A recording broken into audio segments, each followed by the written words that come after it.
We welcome everybody back to your Saluki Radio preview on Friday, which means game day is tomorrow. Another Saturday night game between the Salukis and Skyhawks. First meeting since 2019, only the second meeting since that playoff game back in 2006. And Coach poor Jason Simpson, who we were able to catch up to this week, he's still the head coach. He was the head coach back in 2006. That was his first season.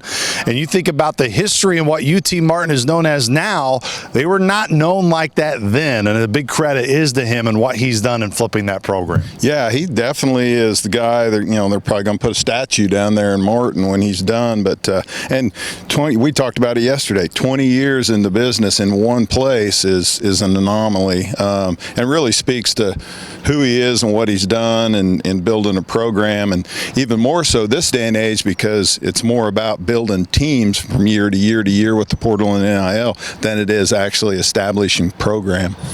Look, it's not trying to be hyperbole or make something out of nothing here, Mike True, but there are very few programs that have as difficult of a schedule as they have had at Oklahoma State, at UTEP to start. Their first home game is a ranked SIU team.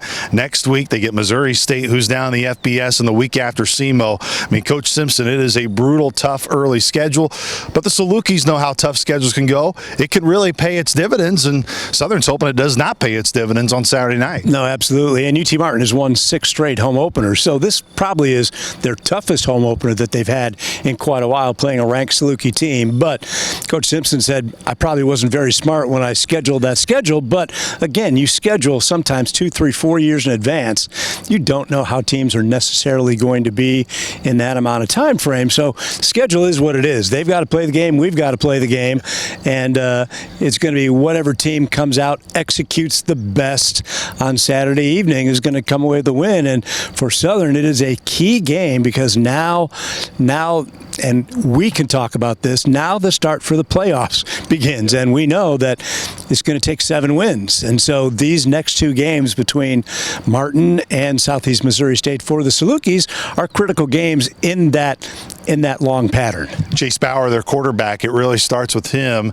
His numbers may not be overwhelming through the first 2 weeks, but from what you see on film, what type of quarterback are the Salukis going to see on Saturday? Well, you just know his DNA. His dad was a player at Iowa State. He's been in the league. He's been around it his whole life. Obviously came out of Ankeny High School, went to Central Michigan, to Sam Houston. So he's seen and experienced different systems, and he plays the position really well. Talent-wise, good arm, good pocket presence. Just does a good job of running their offense, which is difficult. They do a lot of stuff. We talked about that before. They run a lot of stuff, which is on the quarterback to get him in the right stuff and be able to execute things. Of course, he has some weapons around him, and one of the areas that they're trying to improve is their running game, Mike. It's really remarkable. 4 different 1,000-yard rushers since 2021. They want to run the football, and I think they're going to try to run the football on Saturday night. Yeah, I think so as well. John Gentry is their top tailback right now.